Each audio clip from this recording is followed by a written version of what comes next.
Hair straightening, smoothing, hair global colour বা হাইলাইটের ক্ষেত্রে হেয়ারটা অনেক ড্যামেজ হয়ে যায়। ড্যামেজ হয়ে গেলে কি হয়, হেয়ারের যে গোড়ার আগার দিকটা থাকে সেই আগার দিকে স্প্লিটেন্ড হয়। স্প্লিটেড মানে হেয়ারটা দুমুখ হয়ে যায়। দুমুখ হয়ে গিয়ে সেই হেয়ারটা কিন্তু অনেক মাঝ পর্যন্ত ভেঙে যায়।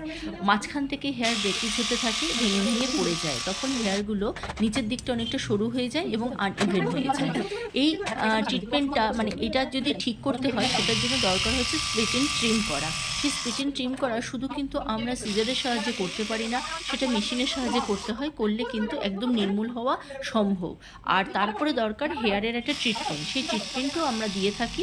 তা আপনাদের হেয়ারে যদি অনেক রকম প্রবলেম থেকে থাকে এবং পুজোর আগে যদি আপনাদের নিজেদের প্রবলেমেটিক হেয়ারটাকে ঠিক করতে চান, তাহলে অবশ্যই আমার সাথে ভিজিট করুন। আমার কন্ট্যাক্ট নাম্বারে ফোন করে বা আমার কাছে এসে আপনাদের টাইমটা বুক করে নিয়ে আপনারা সার্ভিস নিতে পারেন। চলুন, তাহলে আজকে এই পর্যন্তই। টাটা। ওইটা তো জমা আছে।